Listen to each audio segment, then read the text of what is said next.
Welcome everyone. As you see, we just got a notification that we are recording today's meeting just for the purpose of sharing this resource for those who registered but are not attending or want to look back at today. But your face and video will not be included in the recording, so only the slide as well as the presentation. Today, I'm acting as the moderator, so if at any point during our discussion you have a question related to the content, feel free to send a message in the general chat, and I'm collecting these so that during one of our 4 discussion breaks, we have a chance to come back to everyone's questions. And a reminder that we want to get to know you a bit, so feel free to participate and share with us something individual about your organization, about your work when you ask us questions or comments. We want to try to engage with you as much as possible and also give a lot of content today. And a reminder, please try to mute yourself in the points where we're not having a discussion so we can clearly hear our presenter. And if you want to increase the size of the display to be able to better see the presentation, just adjust the settings in your screen. And without further ado, I'll introduce today's host, who is Gabrielle Wong, and introduce yourself a bit, Gabby. Yeah. Thank you, Grace, and thank you, Julia, and welcome to today's workshop. Super happy to be here, and we'll be able to share the knowledge and to have interesting AI use case with everybody. My name is Gabrielle Wong, and I'm the AI Solutions Architect at AI for NGO. So I started with the technical implementation for using AI in different organizations. And currently my focus is leaning more towards building AI governance capacity and strategy. I would also like to mention that today I'm still a bit sick, and so I will probably speak a bit slower. And if you think that the pace is not super right or you can't hear me clearly, please write in the chat and Grace will help me to adjust this also. And today we will talk about, with the workshop, we will talk about what is AI and how to use it ourselves. But we will not go in depth for technical or ethical discussions. And these will be either future workshop series topics or things that you could contact us via email for. And with that, let's get started with today's workshop. So first, I would like to talk a little bit about why we think it is important for NGOs to learn about AI. And I also believe that you are here today because you have some of the consideration. And first, we believe that AI is a key technology for amplifying NGOs' impact. And this is an interesting study. We found that according to the AI for Social Impact survey, they interviewed grant makers, foundations, and also nonprofit organizations. And they found that no matter if it's generative AI or traditional AI, organizations all believe that they have either positive, very positive impact or somewhat positive impact. And the percentage is quite large. And also, AI can lead to significant productivity gain when it comes to an organization level. And so in this Stanford AI Index report from 2024, they found out that AI improved both workers' efficiency, but also output quality. And it can also potentially help bridge the skill gaps between different employees. And in a study, they used a Copilot from Microsoft. They found out that for some common work common tasks at work, AI helped people to save 71% of the time. And AI is also a key technology that is accelerating scientific progress and medical development. And one interesting example here we can see is that to predict the COVID mutation, the AI-based model is significantly better than the non-AI-based previous model. And lastly, we also see that AI has a profound social impact, especially for the future generation. Now, some NGOs that work with children could think this would be very relevant or interesting, that teenagers are using AI for obtaining information, but there are also study found that they use AI for emotional and social support. And this is something that we should be aware of and be able to mitigate. And so we think that AI not only impacts your organizations from efficiencies or output quality, but also it will impact your donors and beneficiaries.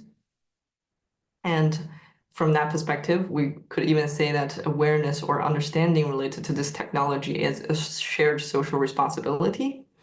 So NGOs, the more we understand it, the more capable of that we can be for advocating for the ethical use of AI and safeguarding our beneficiaries or representing the vulnerable communities that we work for. And so in this workshop today, we will learn both technical knowledge about what is AI, how do we define this, and some of its capabilities and limitations. And we will also learn some more applicable skills, for instance, how to use AI for your personal productivity gain and how to write prompts. Later, we will explain what is prompt, and that can generate better quality outputs. And so first, what is AI? And artificial intelligence, this is a simple definition. Artificial intelligence is any systems that simulates human intelligence and problem-solving skills. This is very broad. And so here are a set of questions that you can try to answer in the chat also. Do you think that YouTube video recommendation is AI, yes or no? So like such. I will also read this aloud. And if you feel like participating, write in the chat and Grace can help me because I can't see the chat right now. So do you think YouTube video recommendation a type of AI? Or the Face ID login, if you have one on your phone, is it AI? The fraud detection system used by your bank, is that AI? Or something like Siri, is that AI? Or your mailbox categorizing spam mails, is that considered AI? We have yes, yes, no to face login. Uh-huh. Interesting. Siri AI question. What? Is Siri AI question mark? So maybe Mm-hmm. some think all are AI. Uh-huh. Some are not sure about mail. Mm-hmm. And the question, are we talking about AI or generally or generative AI specifically? Yeah, here we're talking about artificial intelligence. So like just the overall term. If I could also already tell from people's question. I love that people are asking questions to clarify this kind of thing because it means that I think like people already understand there are some differences between generative AI and when we refer to just AI or machine learning. And so I think this is very good. It shows that we already have a good understanding of like what AI could entail. And the answer is all of the above are AI systems, and because they simulate human intelligence and problem-solving skills. And if you ever heard of terms such as generative AI or machine learning, etc., they're all part of the definition of AI. Yeah, and thank you very much for participating. It's really fun. I love that. And so now we can also look a bit more in depth, like at generative AI. So here is an example. This is a screenshot from ChatGPT that's created by OpenAI. And here is a user input, also is known as prompt. And here we said, can you write a haiku about peace? And the response from the AI is, oh, so the AI generated output is here. It wrote a haiku about peace according to our instruction. And so any type of AI that can generate new data that are similar to its training data is considered a generative AI. And sometimes not only that it can generate texts like this haiku, it could also generate image, audio, or video, or more medium. And so depending on what is its training data, generative AI will be able to generate that, and that's also why the name. And more specifically, some of you could maybe already see this name called large language model or called LLM. this is the foundation of most of the generative AI solutions. And the large language model is based on plainly human language. So for instance, here in Canva Magic Studio, when we say generate a vibrant city jungle, and it will turn this text, so human language, into a video, or a surreal outer space, so the human language, into image, or a duck in a pond, this human language, into graphic designs. And so normally when you see text to video or text to image or text to graphic, so text to something, you know that this is most likely a large language-based model, and the application is built on top. And so from this step by step, we're going deeper with the definition, the key takeaways. Artificial intelligence is any system that simulates human intelligence and problem-solving skills. It is very broad. Many things could be considered AI. And this also means that AI has been in our lives for a really long time, actually. Generative AI is something that's quite recent, mostly starting from 2020 or 2021, and it can generate data that are like its training data, such as texts, audios, images, or videos. And large language model is a bit more specific. They are the foundation models for many generative AI applications. They're very good at understanding and generating languages. Okay. So here we have our first small discussion break. This is just the introduction point. So if you have a question related to what is AI, generative AI, large language model, something else, feel free to either share, unmute yourself, or to drop the comment in the chat.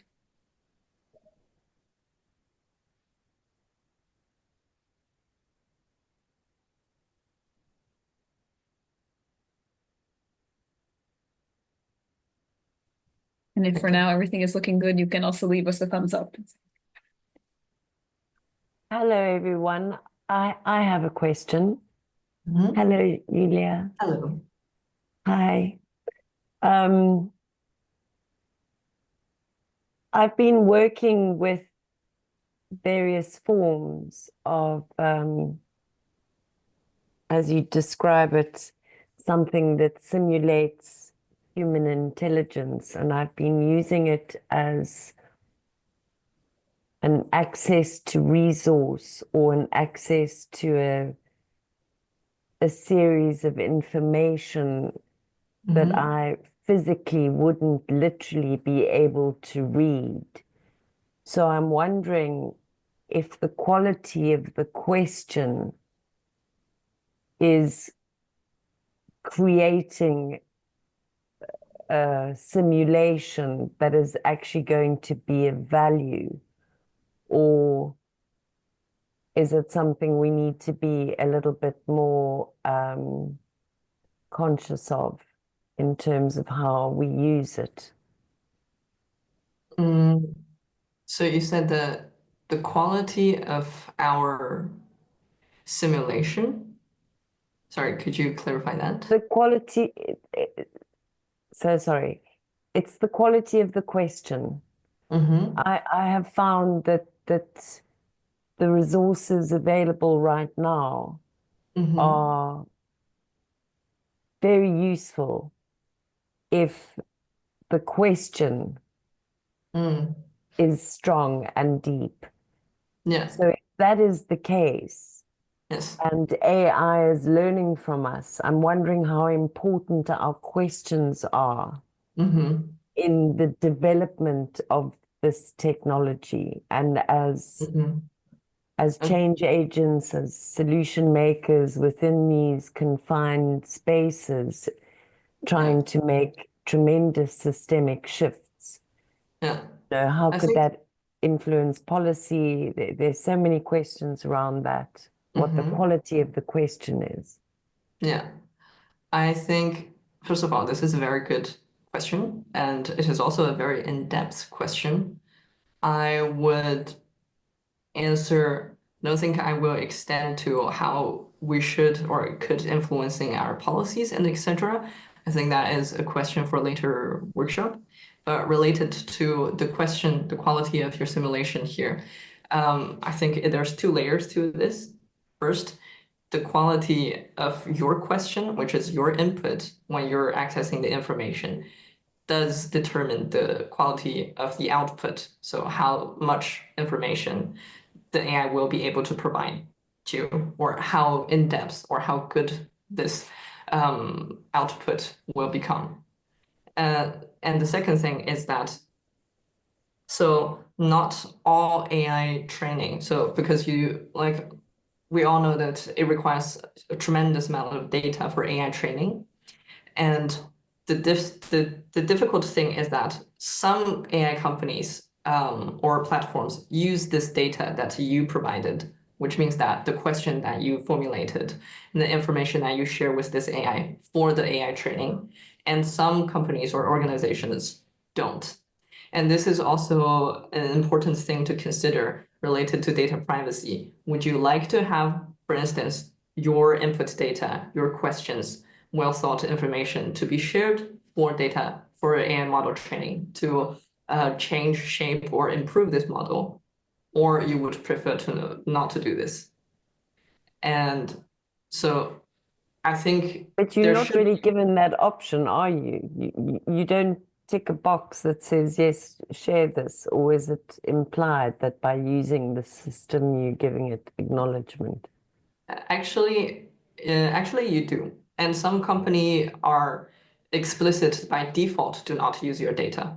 And later, actually, within our workshop, we will also talk about this. And I yesterday also made a video specifically about the data privacy, if you can share your data with the company, or if you decide not to do it, and what you should do about it. And I think we will also share that soon on our social media about this. Great, Yeah. thank you. I hope that answered your question. And thank you for raising this question.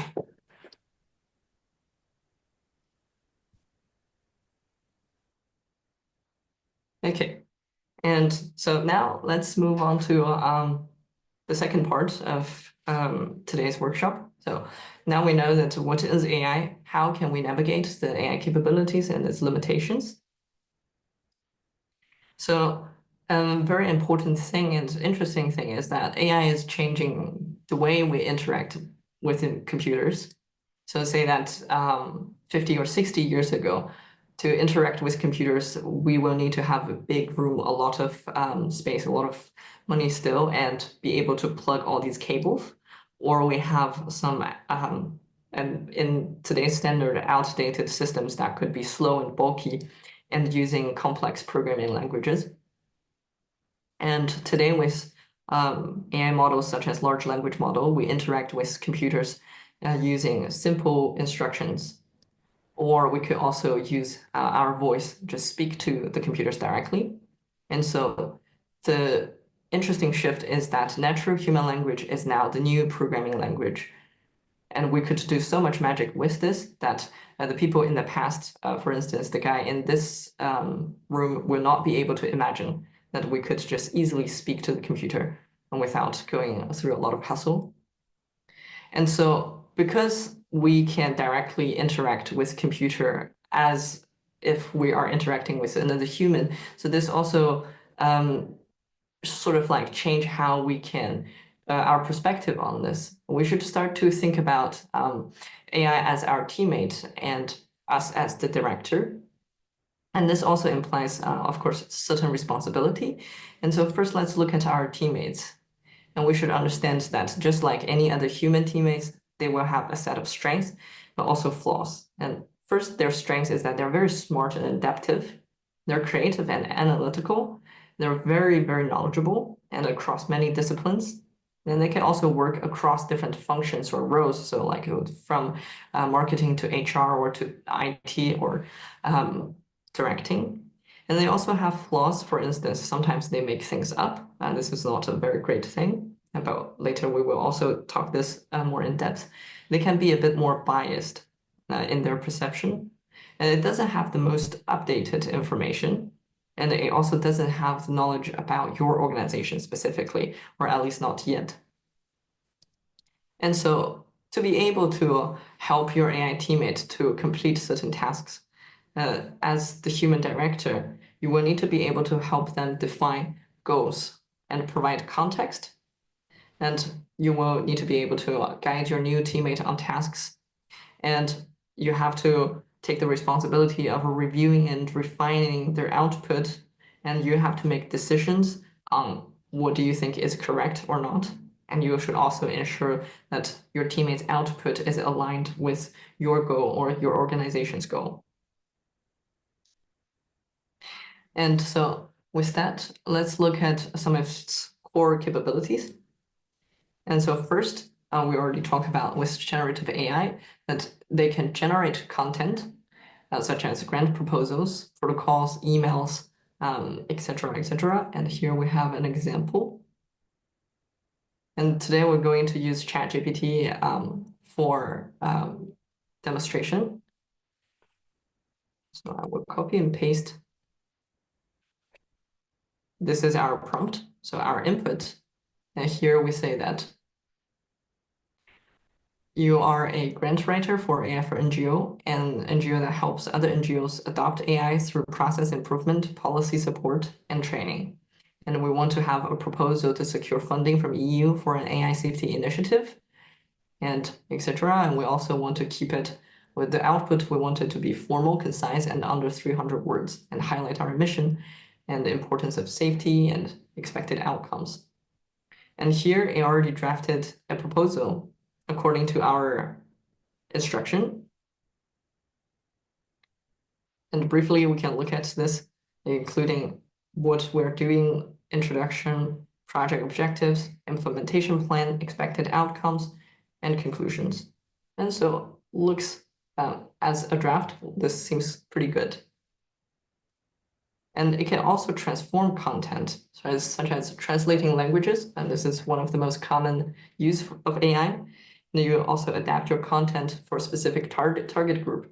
For example, if you're speaking to children, medical professionals, or councils, or you're posting on LinkedIn. Another example would be, so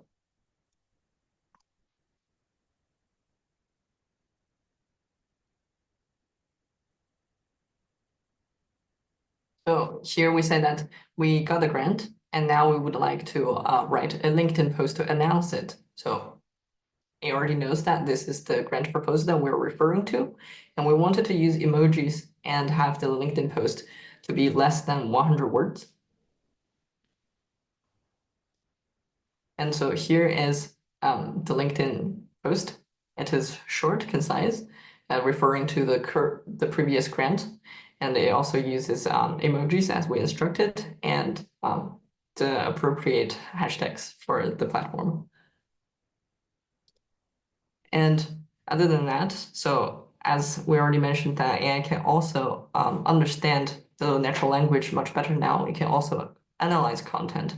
So for instance, analyzing data and trends, summarizing key points from articles, analyzing sentiments in online reviews or the public opinions. It could also help give feedback for my writing. I also personally really like this, or help provide feedback for the processes or organizational structure, anything you would like to have a second opinion on.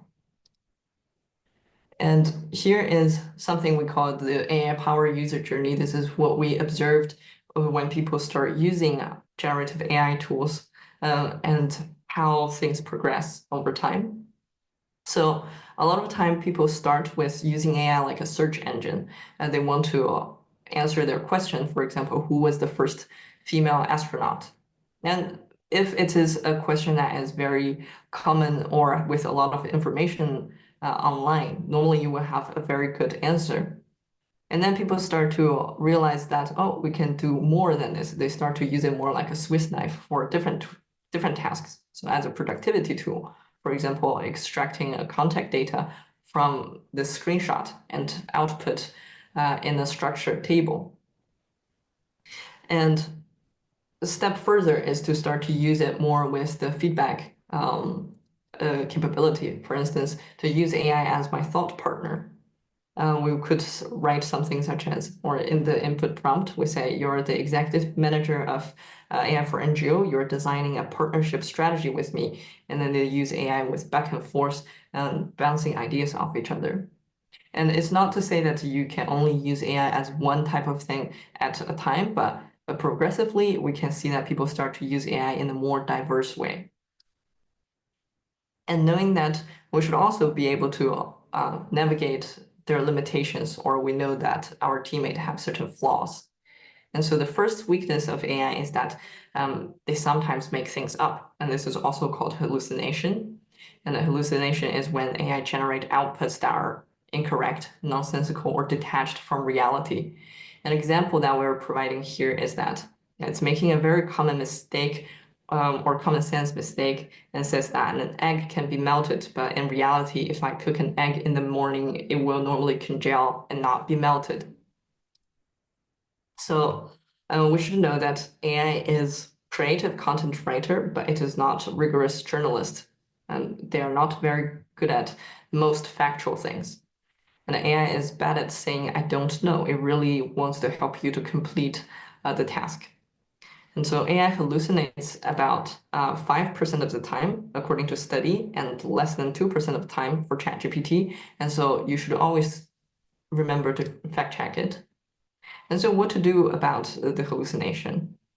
Now we should know that AI can give you a head start, but not the final output. And you should always judge and review using your own knowledge, your experience, and also your intuition. This is something that you cannot be replaced. And you should also learn to combine the power of AI and search engine algorithms. They're still fundamentally different. And so here we can see that AI is more, or like they're better at generating creative content, writing summaries or texts. And they're very good at explaining concepts, simplifying complex ideas. For example, if I write, what is quantum computing, we'll be able to explain it in different levels, create examples or analogies. And they can also do very interesting problem solving. So brainstorming ideas for you or analyzing data. Whereas on the other hand, search algorithm, such as Google, will be very good at finding facts. For example, if you're looking for academic sources or specific dates or statistics, these kind of things, Google will be more valid or useful for you. Yeah, real-time information. So the latest news, the weather, or local information. The more precise or the more localized search engine will be better. Or general research. You want to look at online reviews or gathering sources or looking for varied opinions. Use search engine or combine the two. And the second AI weakness will be biases. So as we know that AI is trained with the real world data, and they also reflect demographic, ideological, and representational biases that humans have. So an example here is that this image generating AI, it only generates white men when the user input is CEO. So this is obviously a bias. And these AI biases can be related to race, gender, socioeconomic status, age, disability, sexual orientation, political orientation, culture, religion, on a broad spectrum. And these algorithmic biases is the reflection of social inequalities that are exhibited in the training data that fed into AI systems. And so what to do about these kind of biases? And the first is to reduce the real world social inequalities where the data come from. And if we are in the NGO and nonprofit world, and I believe that we are all working towards this solution. And on another level, we can look at this problem from two hands. One is for the AI engineers and one is for the end users. And the AI engineers should focus on technically reduce the biases in training data. They could clean the data, they could make better selections, and they should also be able to use content moderation frameworks. And lastly, we should always be honest and transparent about the potential biases for the users. And for the end user perspective, avoid using misleading input. By that, we're saying that if you already have the pre-assumption about why you ask, why is this book not good? Give me example why this book is not good. The AI will follow your instruction and not take a critical point of view and say that, oh, this book is both good at this and bad at this. Then you should always review AI's output and be critical about it. And you should always, you can also choose to ask AI to self-assess its output. It does have the ability to reflect, interestingly.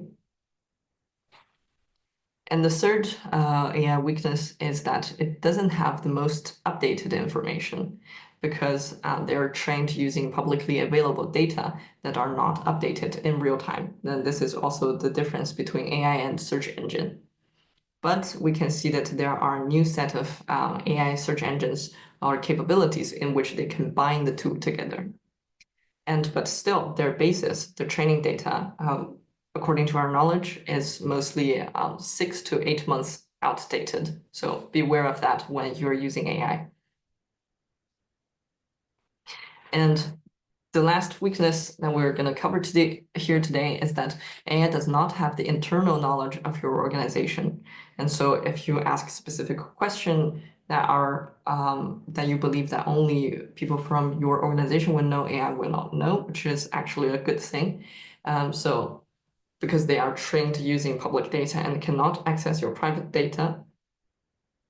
And a lot of the cloud providers, such as the AWS or Google Cloud, are now trying to bring AI to your internal knowledge and data in a safe and secure way and not use your data for AI training purpose.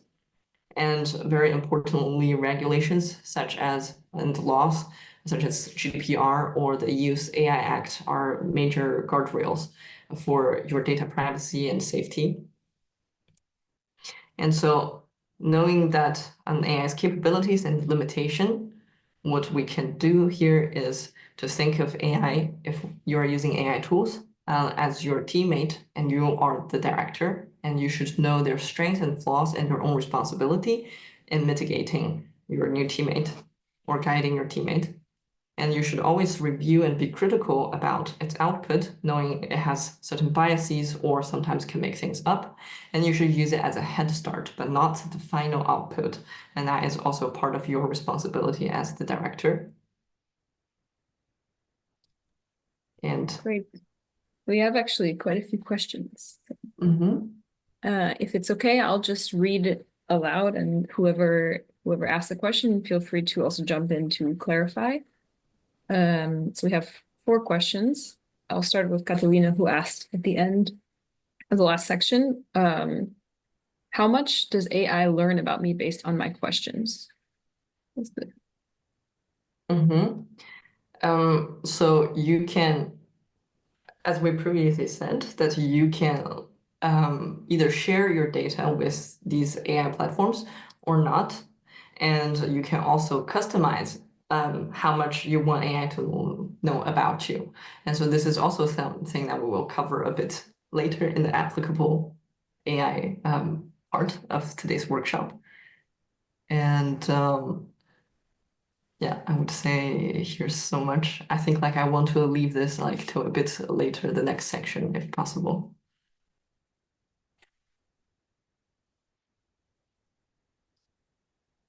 Grace, I think you are muted. Sorry, I have another question from, I will probably not pronounce exactly correct, Sudwind, how you say your name? Sudwind it is, yes. Sudwind, okay. Yeah. Interested in knowing how making things up can be prevented. Is there something that you can include in the prompt, for example? So for making things up, as we previously already said, that this is sort of like an inherent thing built in the model. With the model training and precise data, it is getting better. And what we can do is to not, create misleading, use misleading questions or force AI to create something that I don't know if like to be honest, I think like from an end user perspective, it is really difficult for us to mitigate or like prevent this from happening. And it is more from like the training data and the training methods that need to be improved. And I think at this stage, awareness is very important. And we should also recognize that the technology itself had improvement because when at the beginning, like the generative AI just started, the hallucination rate was much higher, was more than 10%. And now like gradually it's decreasing to 5% or 2% for specific model. And the AI platforms are also using different reasoning techniques. So for instance, asking AI to list out the specific thought process on why did I like what is the next step and what is the logical next step to answer questions, and then like to create like to also show or demonstrate this thought process, and so that their answer is more valid or sound. I would say most of the current AI that you can use like off the shelf, they try to implement this. But if you are using something, but for you, if you want to explicitly, you could also say, "Oh, answer this question, but detail your thought process." And the AI will give you a detailed thought process. How do they think about this question? How do they derive to this answer that they provided to you? And so that would help you to at least be able to check if there is any nonsensical part that AI is providing. Yeah, may I continue, or are you pressed short on time? Because I was told that one thing to do is to, if context is missing for the AI, so that I get a question back to clarify things. And the other thing I was told is to prevent this to check with two different AIs. And I wanted to know your opinion on that. Does that work? Does that make really a difference? So of course, like more context, I would say the better. But sometimes, like for example, when the AI, I would say that like more context, the better prompt. So in the tech field, you would say trash in, trash out. So like if your quality of the input is not good, the quality of the output is not Yeah. good. And so context absolutely help. And later we will also talk a bit more how to like write better quality input. And to verify with another AI that is possible, but in the same time, like we don't know how well or like more specifically this question. And this is why like we would also encourage you to, for example, if you know that it is fact related things, it's better to verify using a search engine instead of another AI, because there is still a chance of a hallucination or making things up. Right. Yeah. Okay. Thanks. Yeah, thank you for the question. Yeah, and I have a question from Jamie that's a bit related to what we just mentioned. She says, do you find that one AI engine is noticeably more effective than others? You mentioned ChatGPT has less hallucinations. Is this exclusively related to the database it works from? And to elaborate more, if you want data privacy, are you risking less knowledgeable AI? Sorry, can you repeat the last two sentences? Yeah, the last part was just if you want more data privacy, are you risking less knowledgeable AI? I think this is like very specific based on the scenario that you're using AI. So for instance, like I would directly answer this part first. So for instance, in the prompt that we just used, we give some context about what is AI for NGO, what we are looking for to write this grant proposal to who and how we want this grant proposal to be. And so here we are giving information about AI for NGO, but these are public information that is not really like related to any private information or violating the GDPR, etc. And we can still get a pretty good quality output. But for instance, if you are using AI for tasks that are directly related to, for instance, like your financial data or your beneficiary, in that kind of situation, like I would say, if it's really helpful or important for you to use AI for that task, maybe you should consider, for example, pseudonymize your data. Like if there are important names that you cannot share, or it is considered to be private, change these names into something like John Smith, things like this. So really depending on if you're asking a generic question or a task that does not rely on private data, or if it is. Yeah.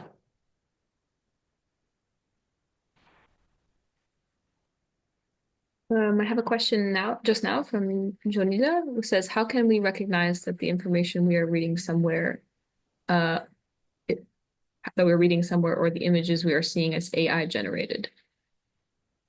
This is a fantastic question. And the honest answer is that organizations and users have the responsibility to help mark or label things as AI generated. But this really depends on your jurisdiction, if there are relevant laws or regulations related to this. And if there is not, it is at this moment is completely voluntary. And personally, I find this very concerning. And this is also like related to our future workshop series that I'm creating this AI governance. And in future, we also want to talk a bit more about the ethical use and or data privacy related things. And so I think, and this is also related to cybersecurity specifically, right? Because AI now can generate image or deepfake, make my face look like Brad Pitt, I guess, and to target specific organizations or individuals. And so I think on one hand, there should be training, and which we also like are considering to help people understand like how to do this kind of recognition.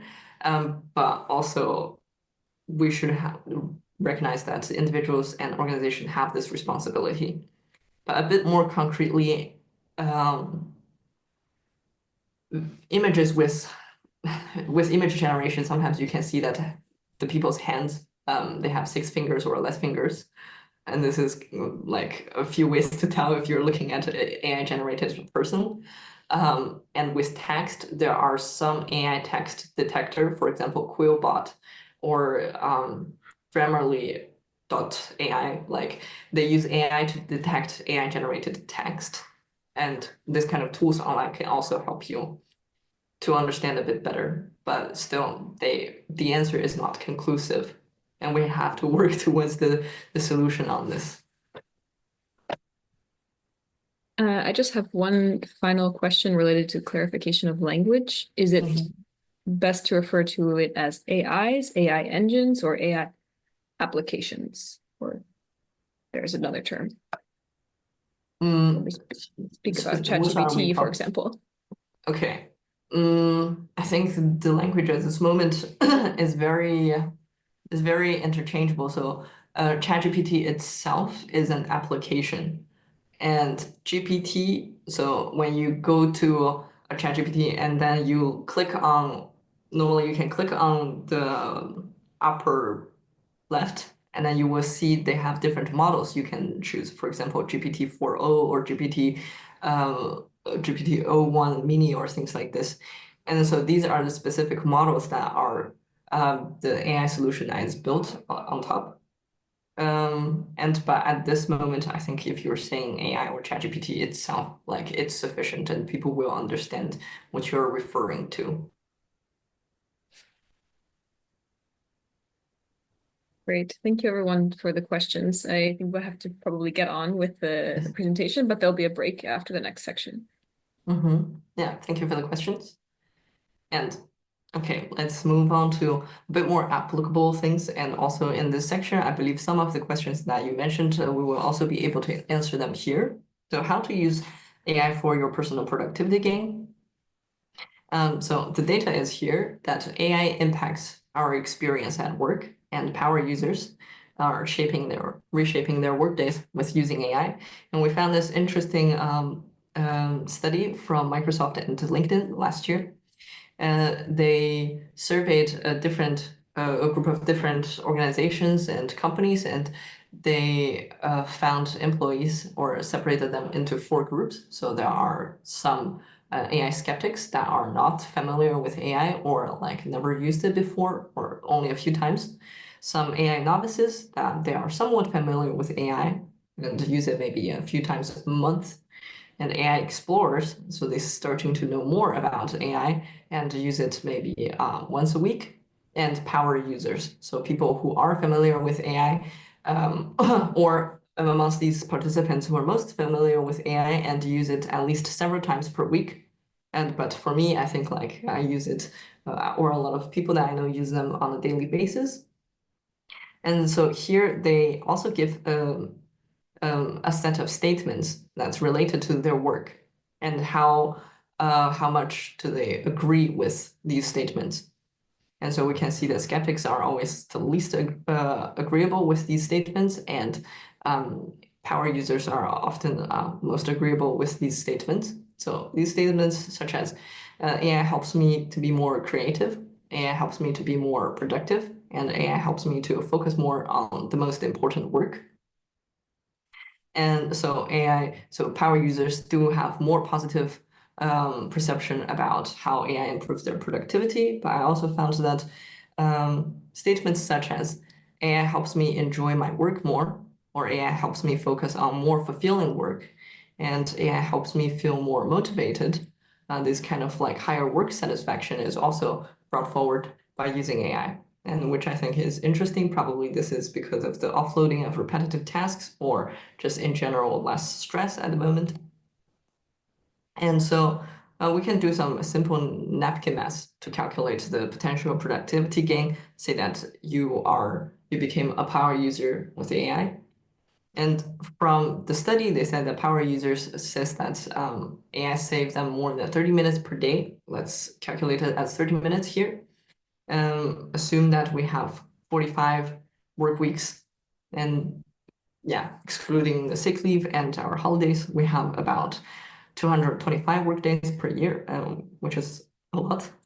And every workday we save half an hour, and that is 100, more than 100 saved hours saved, and which is equivalent to 14 work days, or almost 3 work weeks saved, and that is quite a significant amount. And so our conclusion here is also just like learning to use Excel. There will be a learning curve for using the AI tools, and which is why we're doing this applicable parts of our workshop, and we encourage people to practice AI. And if you have not learned to use Excel very well, that you can also use AI to help you learn how to use Excel, and that is also quite effective. And so here I would like to introduce the STOP framework to improve your personal productivity, which stands for setup, test, audit, and prompt. And first, let's look at setup. We already said that we should consider AI as our teammate, and to work together as a team, we should first consider setting up our workspace and also setting up our team. And so with setting up workspace, there are different AI or generative AI tools that we can consider. Some of them are integrated in the existing workflow of different of people. So for instance, Google Gemini is integrated with Google Drive and Gmail, and you could use them directly there. Or Microsoft Copilot, and they're integrated with the Microsoft suite tools such as Word, Excel, PowerPoint, SharePoint, Teams, Outlook.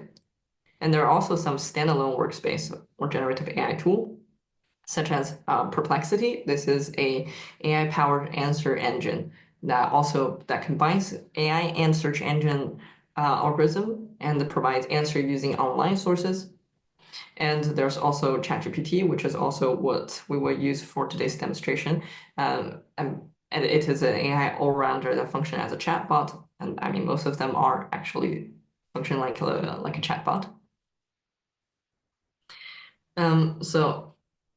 And then after you set up or choose what kind of workspace you want to use, you should start to set up your team.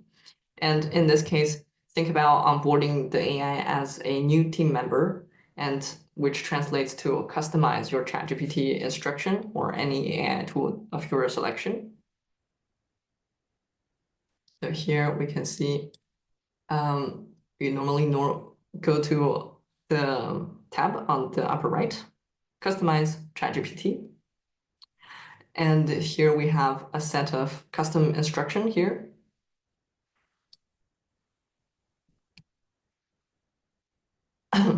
So here we consider, we could define how should our new teammate address us, say that my name is Mo. What do I do? And this already will be included at here. So my name is Mo, I live in Chile. I'm a program manager at HealthBridge. It's an NGO that helps underprivileged communities access healthcare. I'm currently working on improving the community outreach strategy. I love chess and playing with my dogs. And so these are the information that I want the AI to know about me or how to address me. But at the same time, these information are not strictly private, or it depends on how much you would like to share, or this should be public information. And we should also be able to define your teammate, how should they act? So here we write, you're my teammate checks. You answer me in casual, brief, and concise language, often in bullet points. You're not very opinionated and always look at things from several different perspectives. So we want it to be more fair and be able to be critical about the answer they provide.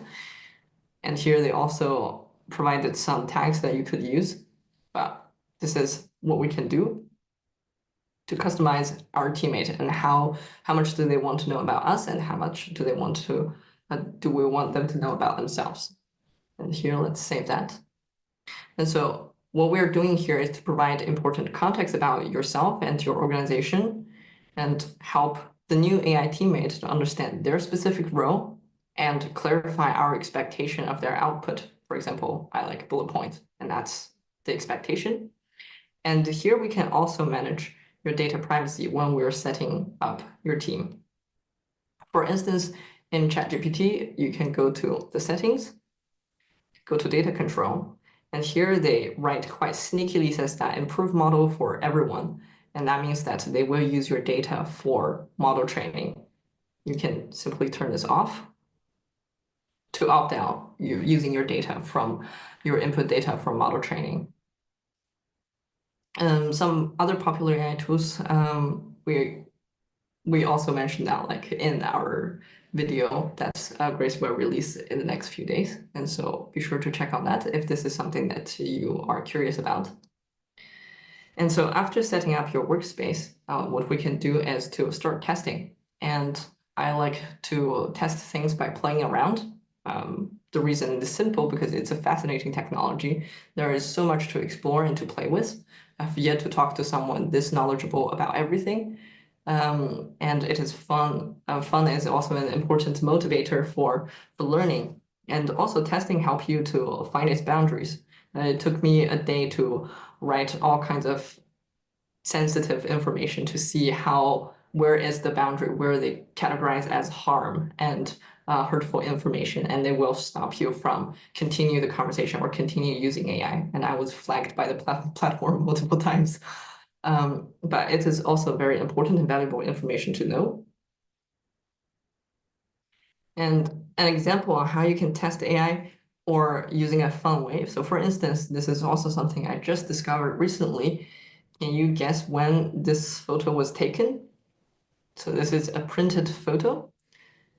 And if you want, you can also write your guess in the chat.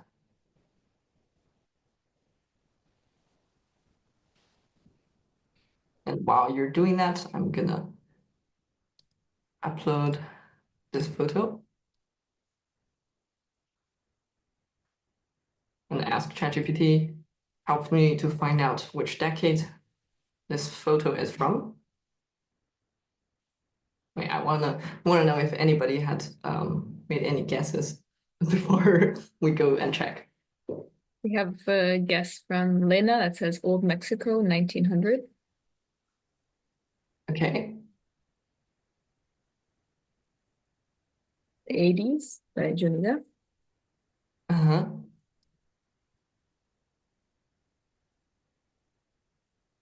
Yeah, because we can see that's Escuela Primaria, and so maybe there's some signs in the hat. Andrea says yesterday. Sig- Yeah. Could be, and that is my signature indeed.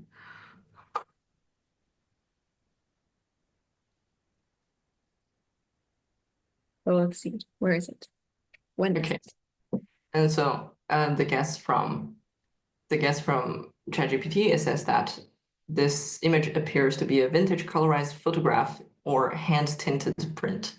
Very specific and correct. And it suggests a traditional market setting in Mexico. And it also refers to the clothing style, architecture, and colorization style. And it says that most likely from 1940s or 50s, but it could also be from late 30s if technique is used early hand-colored photography. And the answer is, it's from this Austrian photographer, Mario von Bukovic.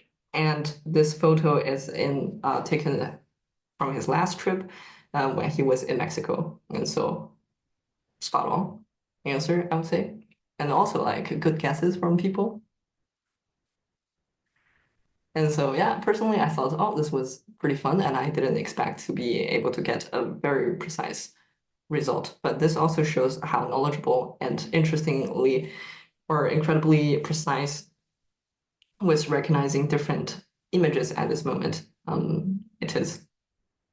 And so we can test different features. And I also want to mention, so other than that, when we go to a new chat, you can also create images or summarize texts, help you write or make a plan or code. You can also turn on the web search mode or reason mode.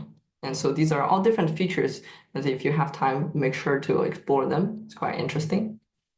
And so other than different features from the workspace or the tools that you selected, you could also, once you complete that step, try some different tools if you are interested or have time. And there are many tools that are AI-based or large language model based that are possible. So for instance, video generation or editing, graphic design, transcription and meeting assistant. I personally do love this. And presentation maker or website builder. So a lot of possibilities. And then the step 3 is to audit. And this means that you should look at, so now we know that AI is very helpful and with different capabilities. What can AI help us the most? Or in which area do we want to apply AI? And here we can categorize this as manual muscle or mental muscle. And manual muscle are tasks that are repetitive or physical in nature. And mental muscle are tasks that require strategic thinking, decision-making, or complex problem solving. So we already set a previous example of Mo. So let's see how can Mo delegate tasks to AI. So Mo found out that these are the tasks that involves his manual muscles, for instance, data entry and record management, answer routine inquiries via email. And these things can also be like, he could also use the help of AI.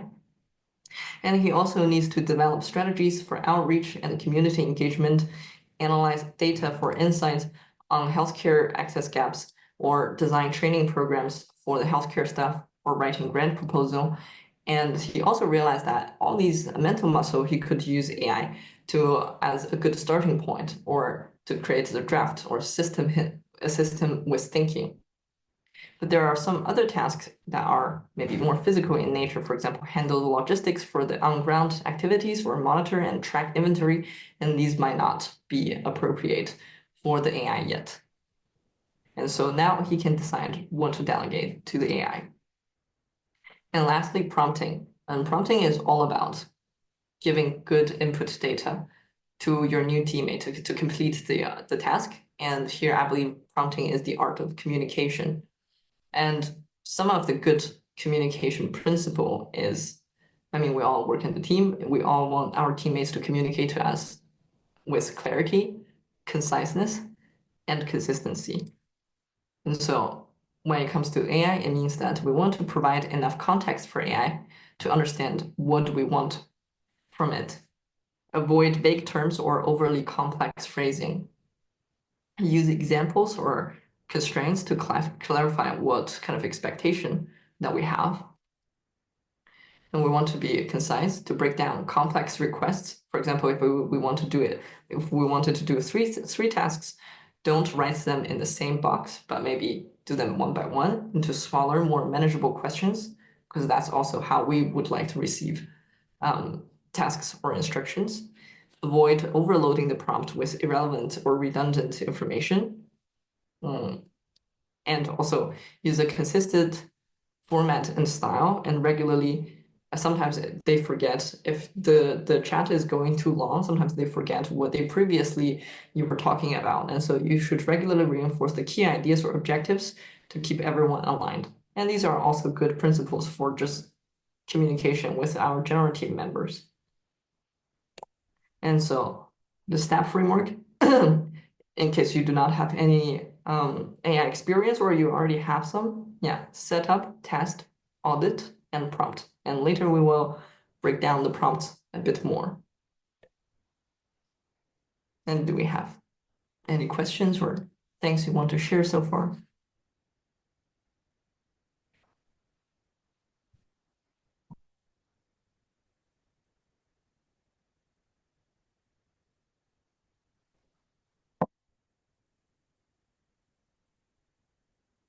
Seems like a lot of people are commenting on the brainstorming that they did about tasks that they had in the past that they used positively. So Lynn, you have a comment or question? Yeah, both. I find it really useful, but I've never heard about the STAP framework. Could you elaborate a bit on where does it come from? Like, does everyone know this? I've never heard about it. It's like things that we created here with my experience with educating people about AI, because like where to start and how to analyze like what kind of ability of AI they need, and in the end like what is the most critical thing of getting out of the good quality output, which is prompting. And so so coming from AI for NGO, I would say. Right. So this is why you don't credit anyone else, because it's you. Yes. Otherwise we would list the source. But we are also inspired by Section. So they are a AI education company that is based in Bay Area, I believe. Yeah, exactly. Yeah, Like in from Bay California. Area. Yeah. And they also have like very interesting and nice educational content. And yes, we also learned a lot from that. Kathleen, you also have your hand raised. You have a comment, question? Yes, a question. Given you said it's AI for personal productivity, my thought immediately went to very concrete and hands-on usage of AI. And I'll give an example. A friend of mine is doing the meal planning for the week for her family using ChatGPT. And I was wondering if you had some very, very concrete, specific examples from your or other, I don't know, people's everyday experience in increasing personal productivity in the office. So if you have any like concrete examples, just to have a bit of a flavor about what it can do in a day-to-day activity. So Thank you. yeah, so here I would mention, first, have you looked at our AI Crash Course handbook? Just started, so I'm halfway through. Okay, and so if you navigate to the last section of the handbook, you will be able to find some examples that we provided more concretely related, prompt examples related to NGOs. And here we wrote some prompt examples related to grant proposal writing, or how to like use ChatGPT or AI tools to engage targeted donor, or help you like brainstorm to create a report for the program impact, etc. And I don't know if like this is like the concrete use case you're looking for, or something else. Actually, I was thinking of something even more basic, like a really day-to-day routine, beyond the industry we work in. So I don't know, what could we do on a daily basis? For instance, you mentioned these repetitive tasks. Something that could really, maybe it feels natural to you already, that you are integrating it, but could make a whole difference to someone who hasn't integrated it yet. Yeah. Okay. One thing is that, sorry, I would just jump in really quick. I think I would also give Grace and Julia this sharing opportunity. But personally, I'm a very forgetful person. And so every time I need to go on travel, I ask ChatGPT to create a checklist for me for packing. For instance, I was going for this ski trip and I would write, okay, so specifically I'm going to ski trip in this part of the Pyrenees. What should I wear and like what should I pack? And then so it will give me a very detailed list. I found that super helpful. Yeah, but I would also give this sharing opportunity to Julia and Grace, if you feel like. If I'm allowed, yeah. I use it quite a lot for translation because I'm working with several languages and it really works well today. And sometimes it's very accurate, sometimes it requires some additions, but it's a good starting point and saved me a lot of time in making first draft. I use it also for drafting some text and mails, really. It doesn't mean that if I send every person kind of short mail, I think still it's good if I put my attention to write it exactly. But if it's big mail, I can make some kind of ideas and then have already structured draft and can work further. And I use it a lot for making notes of meetings because I hate it, honestly. I think it's the most boring routine which you have to do, but we do it in our daily work. For example, the last, I make a big questionnaire for assessment of one organization, and I ask ChatGPT to help me, give me feedback and to give me kind of revise it and to think together if something's still missing. So it's something what is really helpful. But I thought it's a good question maybe for other colleagues who are here. Maybe they can share some other experiences they have in their daily life work. Yeah, Andreas, want to share something? Sure. Can you hear me? Does it work? Mhm. Yeah. Okay, good. Yeah. So I haven't done it yet, but I'm getting ready to do it in terms of, for example, putting together a communication strategy. So first of all, by identifying your target groups, you can just plug in and say, okay, this is what I'm looking for. This is describe your organization, what you're trying to do, geography, all this kind of precise as precise prompts as you can. Then let it generate that, identify the target groups that you have, let it generate kind of a draft strategy. Of course, you can go through that. Then you can take the next step and say, okay, generate some ideas of how I can reach this target audience. What kind of channels should I use? And then if they say, okay, whatever, LinkedIn has one channel, then can you generate 5 different LinkedIn posts on this and this topic or whatever, so all the way through from the basic research of strategy to giving ideas, generating ideas for development or drafting it to then actually generating actual texts and stuff, So amazing, incredible. But I haven't actually done it yet, So. But still, this is power user example and clear thinking. Yeah, super. Thank you. It's good advice from Max. He suggests to check the text always, as ChatGPT always used formulations or words which are recognizable as SI. Just clean it up and beat and make it more personal. It's a good advice. Another idea, just like when you're putting together a grant proposal, a lot of times, they have to have 300 words. This is perfect for that. If you got like 2 pages of text that you put together and say, turn it into 300 words.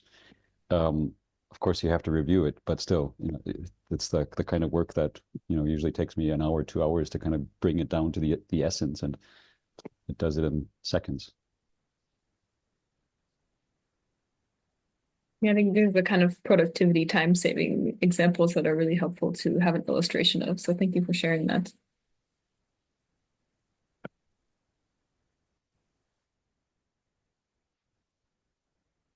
All right.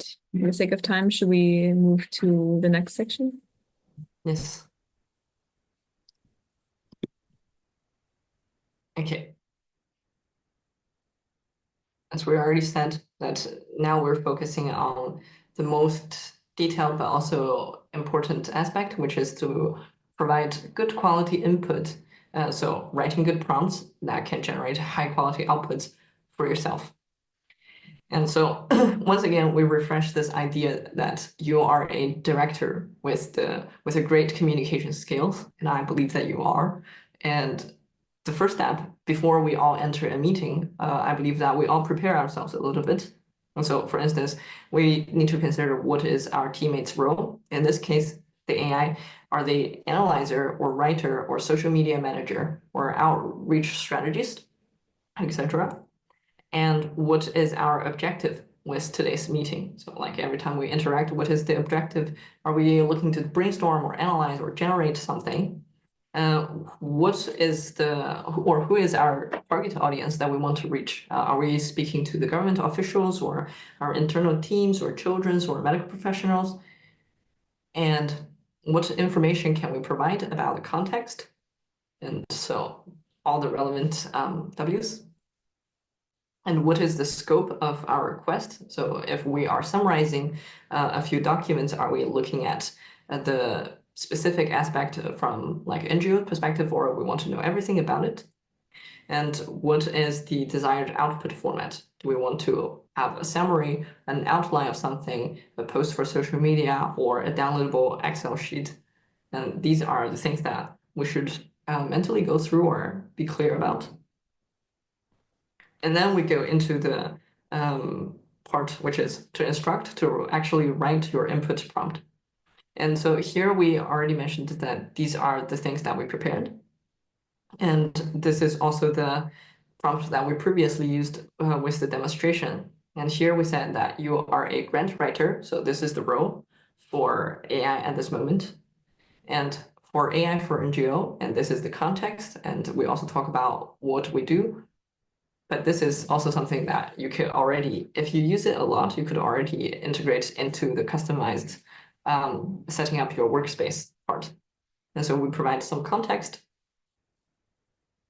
And the task itself is to draft a proposal to secure funding for an AI safety initiative. And our target audience here is the EU, so like more formal tone maybe. And the scope is training programs, policy frameworks, and ethical adoption for NGOs. And the output format is to have it formal, precise, and under 300 words. Yeah. And so this is how we complete from the preparation to actually writing our prompt. And these are the information that we should consider to include. And oftentimes we might not get the best output directly. And just like when we're collaborating with another human teammates, that sometimes like when we write back and forth, like there's always room for improvement. And so with AI, it's also similar process. You should be able to provide feedback if some section is not good enough, how to instruct it to be more clear and be more precise. So help provide feedback to help them achieve the desired outcome. And another perspective, as a good director with great communication skill, you should also be patient with your new teammate and also with yourself.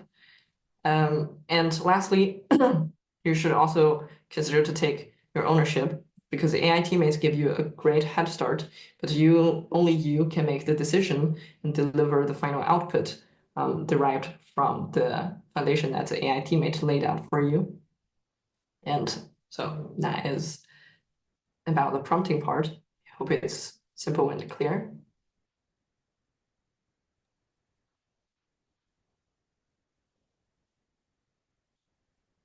And we have Lena. more prompting. So I just want to mention we have more prompting example in the handbook also. And I would encourage everyone to check it out. Yeah. Back to you, Grace. Yeah, I have a comment from Lena. I'm just wondering if it's a question that you want to clarify in the group, or it's something, a comment.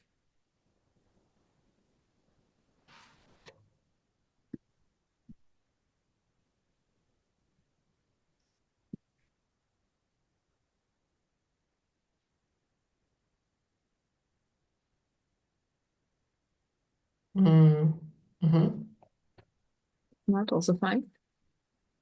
Okay. And with that, I will continue with also looking at the time. I will then just continue to wrapping up. So what did we learn today? We talked about the technical knowledge, what is AI, and apparently everybody has a very good understanding. But now we also know a bit more about generative AI and large language model, the set of AI, or more specifically generative AI capabilities, and their limitations and how to navigate through these limitations. And we also looked at applicable skills on how we can immediately use and test and play around with AI to improve our personal productivity. And lastly, we also looked at how to write prompts that generate very high quality outputs and how we can iteratively improve this process for ourselves. And lastly, thank you for being part of the journey. And if we still have more questions or reflections, now would be a good time. Yeah, Catalina, share with us. Yeah, in the handbook, so as far as I I got through, there was a recommendation to use the paid versions of ChatGPT, so the paid, and I was wondering, of course they're better, but if you could explain, so just to have your input on why or what's, I'm already using the free version, and I'm quite, we have a good collaboration, and I'm wondering why would it be worthwhile to take the next to upgrade? Yeah, I mean, so for different AI tools, not just ChatGPT, normally like I mean, based on their business model, they have a free version and then they also have a paid version. And normally the reason why I say I would recommend people, if you are dedicated to use it more for your productivity, is because like with paid version, so with free version, the limitation is that you use their not most advanced model. So for example, some models are more capable with reasoning. If you are looking to do very complex or logic-oriented tasks, these tasks like require a certain model, or certain models perform better for these like logical-based tasks, and they are not fully available for the free version. And sometimes you also want to be able to use specific features that's provided by them. Like I think for Cloud, they also have like the integration for coding directly in the tool you use for coding. So like that is available for the paid version, but not the free version. And so normally, depending on how much you want to use it or how satisfied you are with the current result, but it's just there are always room for better performance for more specific type of tasks or features. Also, some free tools also you can use these like tasks or features, models or features, but you have very limited quota. So for example, you could only use it for like a few chats. So that is primarily the reason. Thank you. Great. We have Lena here with us now to share something, a comment or question. No, I just thought that I want to say thank you. And yeah, my earphones, which prevent my husband to listening from English or Russian, they just didn't have energy. So well, thank you for the training, because it's important. Normally, everybody can easily use the AI training if you want. There are a lot of Coursera's and others. What I find absolutely important, more. Are you Julia or are you more? But what I find absolutely important, that it's targeted for the NGOs. And I learned a lot. Thank you. Thank you. Keep connected. Yeah, thank you for sharing that. It's very encouraging. Hello, come on. It's not important.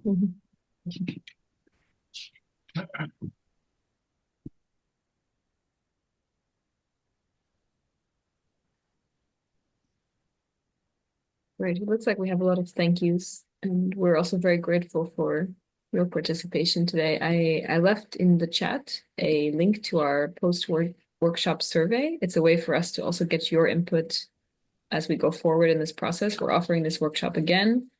Hopefully in the future, you will also join us for more, because we're going to be offering a lot of very interesting things. So we would love your feedback and to stay in touch with us. You can follow along our LinkedIn. Like Gabby mentioned, there'll be shortly a video posted about data and privacy that you'll be able to see, and also more information about our future events.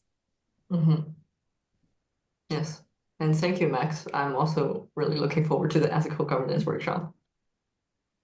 Julia, you mentioned that we already have a date for the ESSIC webinar. Not date yet. I just mentioned that we plan it, but we can also share the dates. We planned the AI governance workshop on 26th of March, and the expert discussion on AI and human rights on 17th of March. So these two events would be announced, I hope, next week.